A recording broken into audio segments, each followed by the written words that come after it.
Амбасадоре Џанг Дзу, добро дојдовте во студиото на МИА и ви благодарам што ја прифативте поканата за да поразговараме за актуелните случувања во светот, секако тоа е состојбата во Украина. Фокусот на светот деновиве е на ситуацијата во Украина, практично сред Европа имаме војна.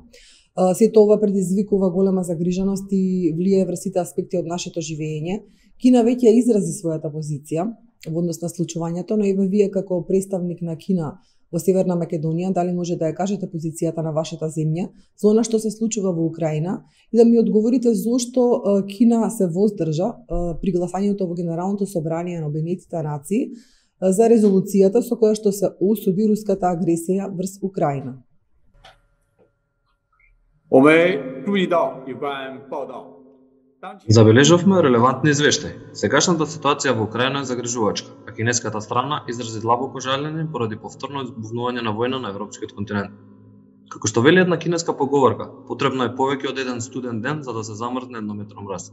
Ситуацијата во Украина стана она што е денес поради низа сложени причини. Она што е потребно за решавање на сложеното прашање е ладна глава и рационален ум, а не давање масло на огнот, што само ја засилува ситуацијата. Украинската криза може да се реши само со диалог и преговори. Кина верува дека за да се реши актуелната криза, ние мора да ги поддржуваме целите и принципите на повелбата на Обединетите нации и да го почитуваме и заштитиме суверенитетот и територијалниот интегритет на сите земји. Мора да се придржуваме до принципот на неделова безбедност и да ги прифатиме легитимните безбедносни грижи на вклучените страни. Споровите мора да ги решаваме со мирни средства преку диалог и преговори. Ние мора да го имаме на ум долгорочниот мир и стабилноста во регионот и да воспоставиме избалансирана, ефективна и одржлива европска безбедносна архитектура. Реалноста одамна докажа дека санкциите не само што не ги решаваат проблемите, туку ќе создадат нови. Тоа ќе резултира ситуација кога повеќе играчи ќе загубат и ќе го нарушат процесот на политичко решавање. Итна задача во моментов е да се спречи напнатата ситуација да ескалира или да излезе од контрола. Надеваме дека борбите ќе престанат што е можно поскоро, се олесни состојбата на теренот и биде ефективно гарантирана безбедноста на животите и имотот на цивилите и да се спре хуманитарна криза од големи размери. Конфликтот меѓу Русија и Украина ја предизвика во Европа можеби најголемата криза, многумина ќе кажат, од Втората светска војна. Руските војни акции повеќе не се ограничени само на воени цели, се проширија и на невоени цели. Слушаме денеска и вчера и читаме за нападот врз детската болница во Мариупол, имаме и други такви примери. Дали Кина можеби ќе помогне во решавањето на конфликтот? Дали можеби постои шанса Кина да биде медијатор во решавањето на конфликтот, како што неодамна предложи високиот представник на Европската унија за надворешна политика и безбедност Жозеп Борел?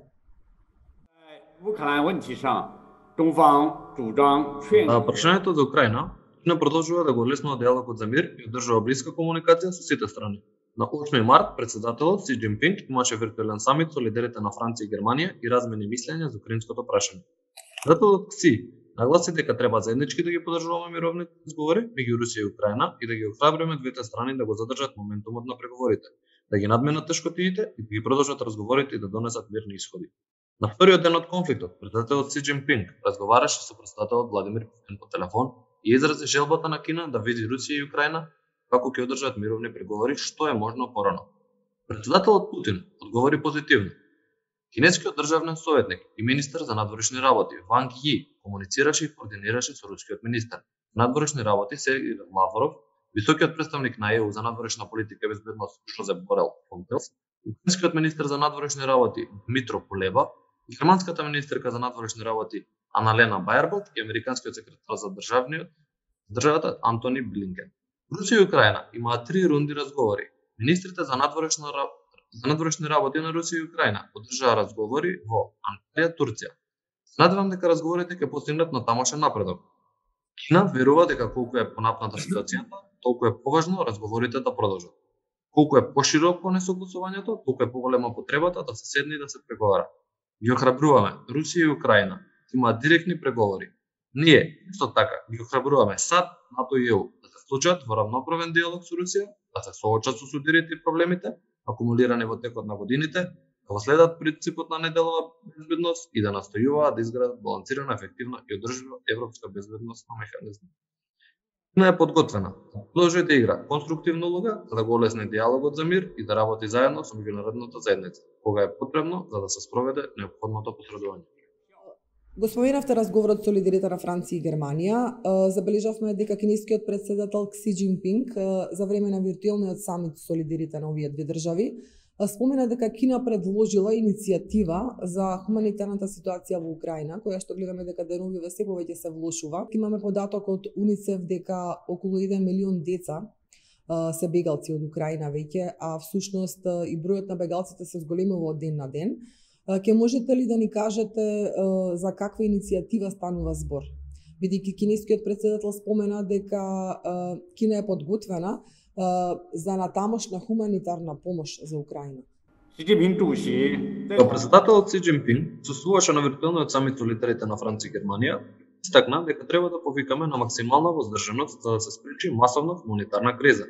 Кина предложи иницијатива од 6 точки на хуманитарната ситуација во Украина и е подготвена да ја обезбеди на Украина литни точки хуманитарна помош. Држината на иницијативата од 6 точки што ја предложи Кина се: прво, да се погрижиме хуманитарните операции да се придржуваат до принципите на неутралност, непристрасност и да се избегне политизирање на хуманитарните прашања. Второ, да посветиме целосно внимание на раселените лица од и во Украина и да им обезбедиме соодветно за солниште. Трето, се обезбеди заштита на цивилите и да се спречи секундарни хуманитарни катастрофи во Украина. Четврто, се обезбедат безбедносни и непречени активности за хуманитарна помош, вклучително и обезбедување брз, безбеден и непречен хуманитарен пристап. Пето, да се обезбеди безбедноста на странските државјани во Украина, како и да се овозможи безбедно заминување и да се помогне да се вратат во нивните матични земји. И шесто, да се поддржи координативната улога на Обединетите нации во канализирањето на хуманитарната помош и работата на кризниот координатор на Обединетите нации во Украина. Кина јавно изнесе оваа иницијатива од 6 точки за спречување на хуманитарната криза во Украина, главно насочена кон потикнување на синергијата меѓу меѓународната заедница, за да се избегне понатамошно влошување на хуманитарната ситуација во Украина. На барање на украинската страна, Друштвото на Црвениот крст на Кина ќе обезбеди серија на хуманитарни помош во Украинското друштво на Црвен крст. Првата пратка на Пекинг на 9 март и во најкраток можен рок ќе биде доставена до Украинското друштво на Црвен крст на соодветен начин. Кина е подготвена да игра активна улога заедно со меѓународната заедница. Кина ќе продолжи со напорите за запирање на хуманитарната криза. Западот ги зајакнува санкциите кон Русија. Санкциите се различни, нели, сад воведоа поинако вид на санкции од оние што ги воведуваат земјите од Европската унија и оние на европскиот континент. Дали овие санкции на некој начин ќе влијаат врз односите меѓу Кина и Русија и секако дали ќе влијаат врз односите на Кина со Соединетите Американски држави и земјите од европскиот континент? Кина и Русија се и постојани членки на Советот за безбедност на Обединетите нации и меѓусебно најважни блиски соседи и стратешки партнери. Нашата врска е една од најважните билатерални односи во светот. Нашата соработка не само што ги унапредува интересите на двата народи, предонесува и за мирот, стабилноста и развојот во светот. Минатата година, двете страни ја одбележаа 20 годишнината од Кинеско-рускиот договор за добрососедство и пријателска соработка. Поглед на се покомплексниот меѓународен стратешки пейзаж, нашата заедничка посветеност на трајно пријателство и заемно корисна соработка, што е проклучена во договорот, е многу релевантна и важна, не само за двете страни, туку и за земјите широм светот. Односот меѓу Кина и Русија е тенет поради незината независност. Таа се заснова за несојузирање, неконфронтација и нетаргетирање на која било трета страна. Тоа е ослободено од мешање или несогласување од страна на трети лица. Тоа е и она што не научи историското искуство и иновација во меѓународните односи. Не така одамна, двете страни издадоа заедничка изјава за меѓународните односи, влегуваат во нова ера и глобалниот одржлив развој. Испраќа недосмислена порака до светот, дека Кина и Русија заеднички се спротивставуваат на обидите за заживување и размислување од студената војна или предизвикување конфронтација заснована на идеологијата и се залагаат за се поголема демократија во меѓународните односи, како и за целите на принципите на повелбата на Обединетите нации. Според Кина, конкуренцијата во големите земји не треба да биде задолжителна во денот и играта со нулата. Сумата не е вистинскиот избор. Глобализираниот и меѓусебниот зависен свет, како Кина и САД, наоѓаат вистинскиот пат напред. Треба да се сложуваат и новото прашање за човештвото и формулација што Кина и САД треба да ја разработат заедно.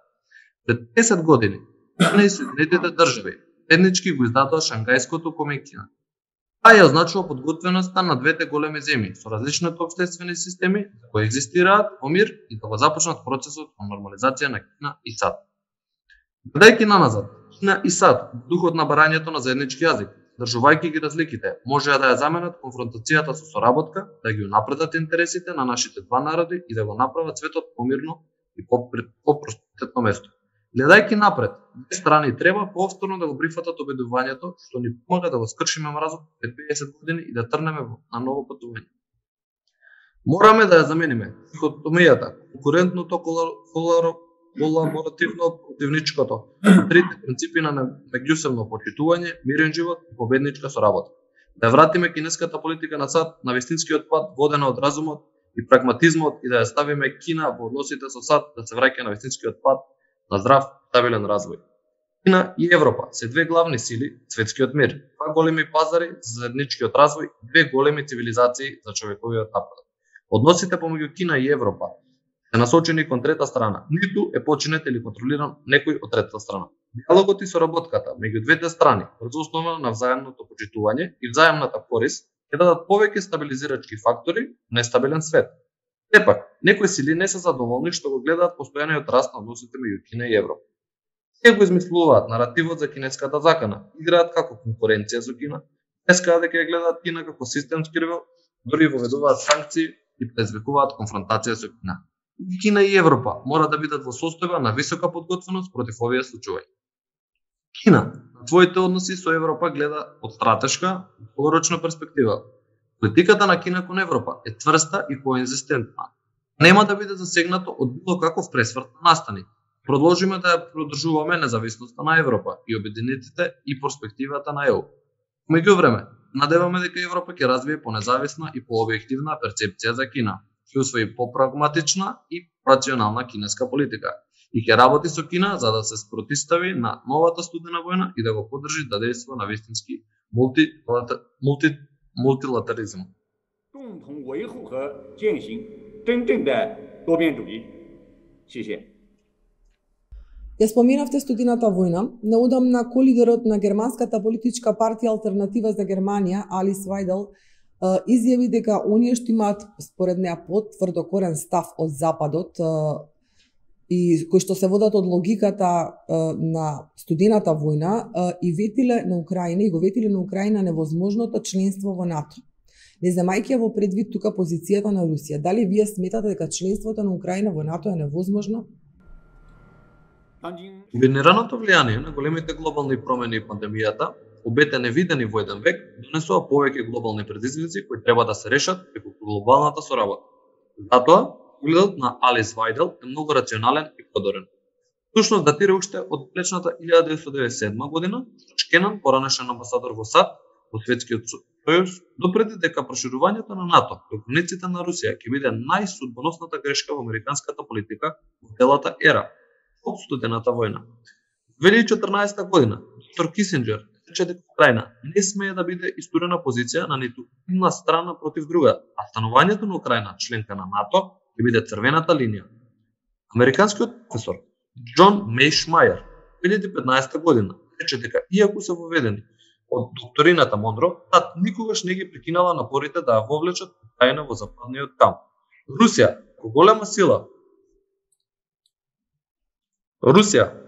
сила, никогаш нема да се согласи на таков потек на САД и Западот. Томас Фридман, познат американски експерт меѓународни прашања, во својата неодамнашна стратегија рече дека Америка и НАТО не се невидени минувачи во украинската криза. Според него, огромен трупец што го разгоруваше овој пожар беше одлуката на САД да го прошират НАТО кон исток. За жал, овие првични, објективни и рационални оценки не успеа да се вградат во политиката на САД, Западот и НАТО. Кој што забележува председателот Си Џинпинг, помеѓу бесните порои на глобалната криза, земјите не се возат одделно околу 190 мали чамци, туку сите джиновски брод на кои зависи нашата заедничка судбина.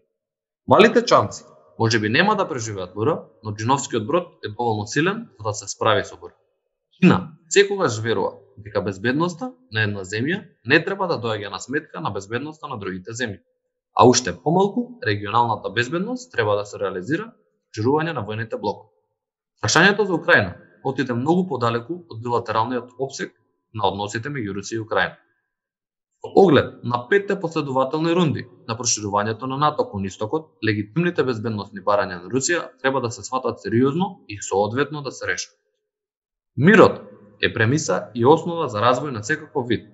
Земјите треба да следат визијата за заедничка, всеопфатна, кооперативна и одржлива безбедност, да го отфрлат поимот ексклузивна или апсолутна безбедност и да останат посветени на прекинување на конфликтите преку преговори, решавање на споровите, како и диалог за зголемување на меѓусебната доверба преку соработка за заеднички гледање на светот и трајниот мир. Господине амбасадоре, понешто го одговоривте, излегува дека помалите држави всушност за нивната судбина одлучуваат по големите. Сепак Украина е суверена држава и има желба да стане членка на НАТО, меѓутоа сега со оваа криза се отвори еден нов процес. Се отвори прашањето за членството на Украина во Европската унија. Ова веќе се дебатира во европските институции, меѓутоа членството во Европската унија не е процес кој што се случува од денес за утре. Украина не е ниту кандидат за членство. Дали според вас, според Кина, како светска сила, сметате дека евентуално то покренување на овој процес би ја смирило ситуацијата, но и како се тоа би влијаело врз регионот на Западен Балкан, каде што имаме ситуација во која што држави со години преговараат за членство во Европската унија, меѓутоа се уште не се членки, но имаме и такви држави како што е Северна Македонија, Албанија, кои што воопшто не ги почнале преговорите за членство во Европската унија.